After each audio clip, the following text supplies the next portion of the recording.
नमस्कार दोस्तों, stock market studies में फिर से एक बार आपको बहुत-बहुत स्वागत है। तो आज मैं फिर से आपके सामने कुछ इम्पोर्टेंस कंपनी के अपडेट्स शेयर करने वाला हूँ, तो वीडियो को पूरा लास्ट तक देखिएगा और अभी तक अपने चैनल को सब्सक्राइब नहीं किया तो ज़रूर कर लीजिएगा। कंटिन्यूअसली इन्फॉर्मेशन और अपडेट्स पाने के लिए चैनल के ऊपर बने रहिएगा।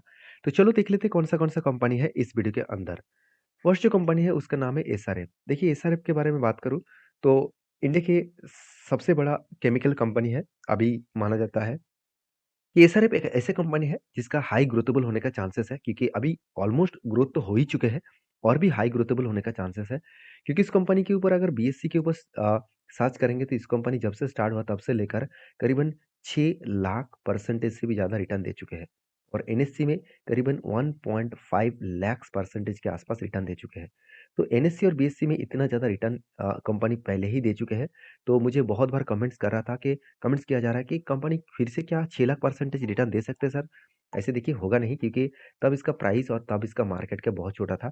अभी इसका मार्केट कैप बहुत बड़ा हो चुके हैं। तो 6 लाख परसेंटेज देने के लिए इसको तो मतलब 60 लाख करोड़ बनना पड़ेगा।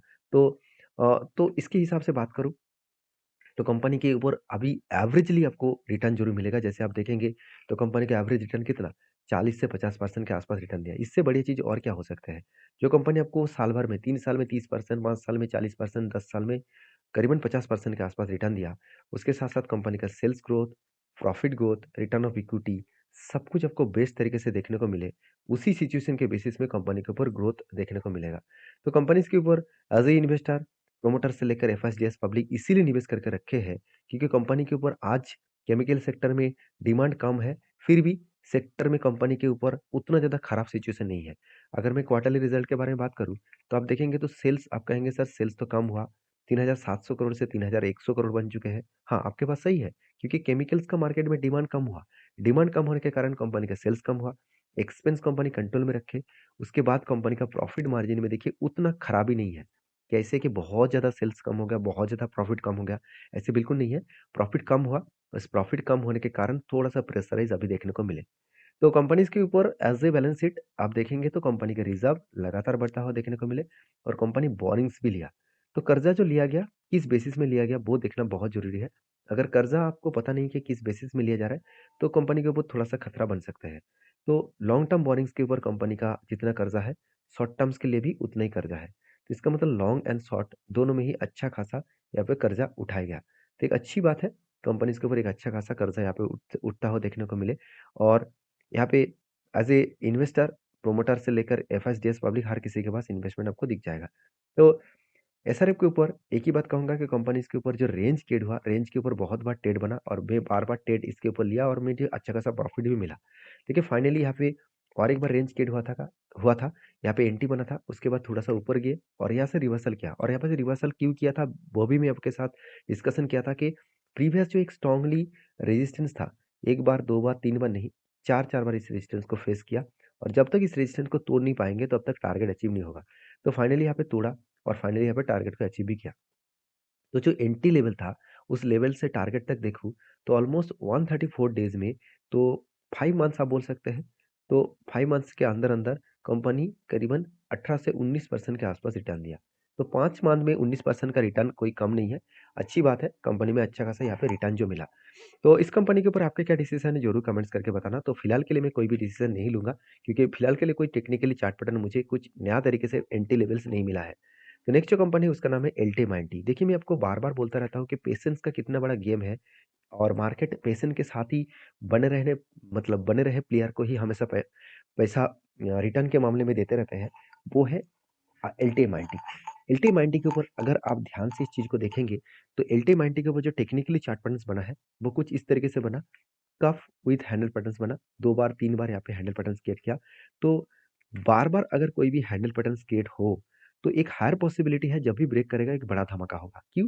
क्योंकि देखिए नीचे आने का कोशिश ही नहीं कर रहा है और जो लोअर हायर लो बनाते चले जा रहे थे, मतलब नीचे आने का कोशिश ही नहीं किया और 200 डेज़ ईएमए इसका सपोर्ट किया और फाइनली ब्रेकआउट हुआ और उसके बाद देखिए नीचे रिटेस्ट किया था, बहुत टाइम यहाँ पे लगा। मैंने आपको एक रेंज सेट करके दिया कि यहाँ पे एंट्री तो हुआ, मेरा एंट्री यहाँ पे हुआ है और मैं इंतज़ार कर रहा हूँ इस लेवल को ब्रेकआउट करने का। तो इस लेवल जब भी ब्रेकआउट करेगा तो बड़ा धमाका हो सकते हैं।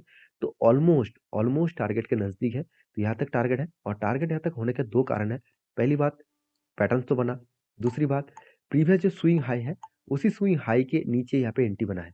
मतलब उसी स्विंग हाई के नीचे इसका टारगेट बना है। तो हायर पॉसिबिलिटी है वो टारगेट को अचीव करेगा। तो टारगेट अगर एंट्री लेवल से अचीव हो तो 21% का टारगेट मिल सकता है और मुझे लगता है 6 मंथ के अंदर-अंदर ही टारगेट को अचीव करेगा। और देखिए हमेशा आपको टेक्निकली चार्ट पैटर्न कभी भी आपको इस तरीके से दिखे तो उसको देखकर खुश मत हो जाना। आपको ये समझना पड़ेगा कि इस किस तरीके से एंट्री जो दिया, क्या सही में कंपनी का फंडामेंटल फाइनेंशियल ठीक है? चलो मैं आपको बताता हूँ।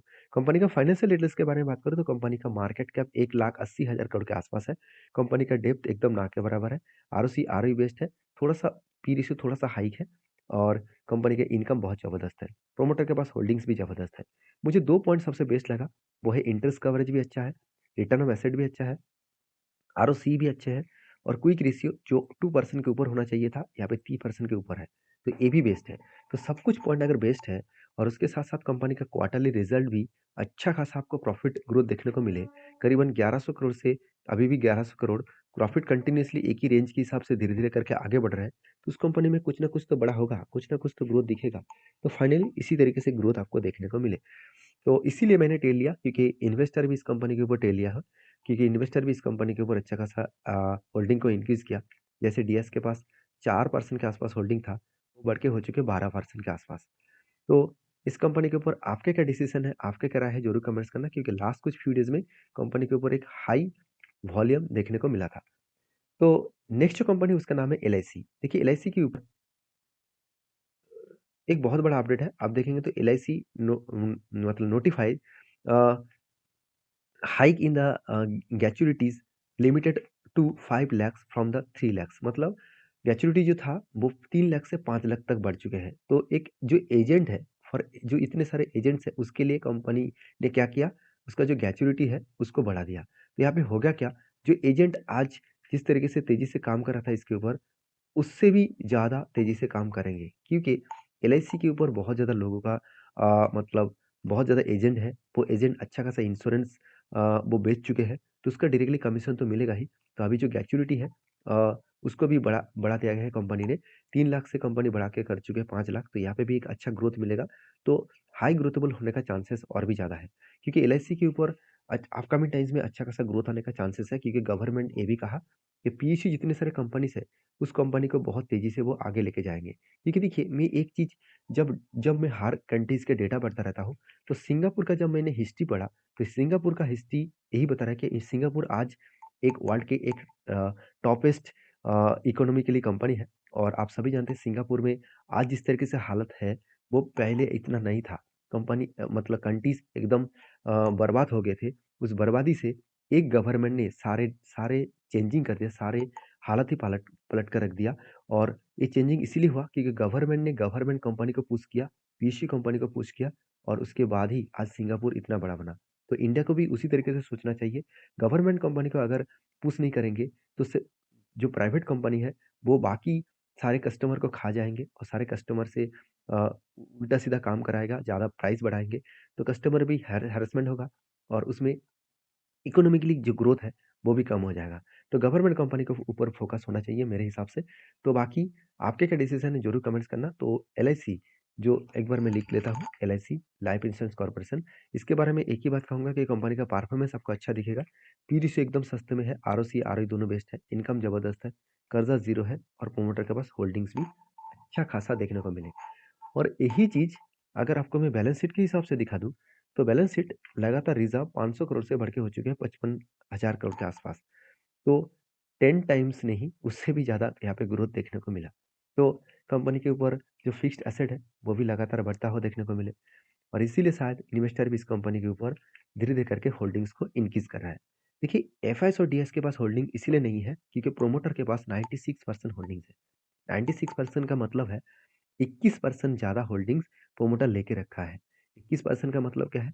70% के ऊपर होल्डिंग्स प्रोमोटर के पास नहीं होना चाहिए, ये सेबी का रूल्स है।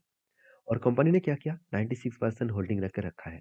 तो 21% से ज़्यादा होल्डिंग्स प्रोमोटर के पास है और प्रोमोटर जब उस शेयर को बेचेंगे, तो एक बड़ा-सा धमाका आपको एफआईएस और डीएस के पास देखने को मिल जाएगा। तो इस कंपनी के ऊपर लास्ट कुछ फ्यू मंथ्स का डेटा दिखा दूँ तो कंपनी में उतना खास डिलीवरी का परसेंटेज नहीं दिखा। उसके पीछे रीज़न भी है क्योंकि कंपनी ने एक cup with hand pattern create किया था, ब्रेकआउट किया, फाइनली देखिए टारगेट भी अचीव किए और उसके बाद आज टॉप लेवल में है। और इस टॉप लेवल में मतलब इसका अभी कोई भी सपोर्ट रजिस्टर नहीं है, तो कंपनी को धीरे-धीरे करके आगे बढ़ना पड़ेगा। तो इसलिए शायद वॉल्यूम थोड़ा-सा वीक देखने को मिले। तो बाकी इस कंपनी के ऊपर आपके क्या डिसीजन है, ज़रूर कमेंट्स करके बताना। नेक्स्ट जो कंपनी है उसका नाम है एचएमए एग्रो इंडस्ट्रीज लिमिटेड। तो एचएमए एग्रो इंडस्ट्रीज लिमिटेड के बारे में बात करूँ तो 3,600 करोड़ के आसपास इसका मार्केट कैप है। कंपनी के प्रॉफिट लॉस सब कुछ ठीक-ठाक है और कंपनी का जो बैलेंस शीट है उसमें कंपनी के ऊपर एक एक्स्ट्रा बेनिफिट मिला। कंपनी हर एक के बदले आपको 10,000 देने वाले हैं और वो भी कब देंगे? 29 तारीख को। दिसंबर के 29 तारीख को आपको 1 के बदले 10,000 देने वाले हैं। तो जो लोग सोच रहे हैं कि इस कंपनी के ऊपर क्या डिसीज़न लेना चाहिए, तो मैं एक ही बात कहूँगा कि कंपनी इसके ऊपर जो मतलब सिचुएशन है उसको डिटेल्स में पढ़िए, उसके ऊपर स्टडी करिए, उसके बाद काम करिए। ये था कुछ कंपनीज़ का अपडेट। वीडियो में अगर जानकारी अच्छा मिले तो प्लीज़ लाइक करना, दोस्तों के साथ भी शेयर करना। मिलते हैं नेक्स्ट वीडियो में, तब तक के लिए धन्य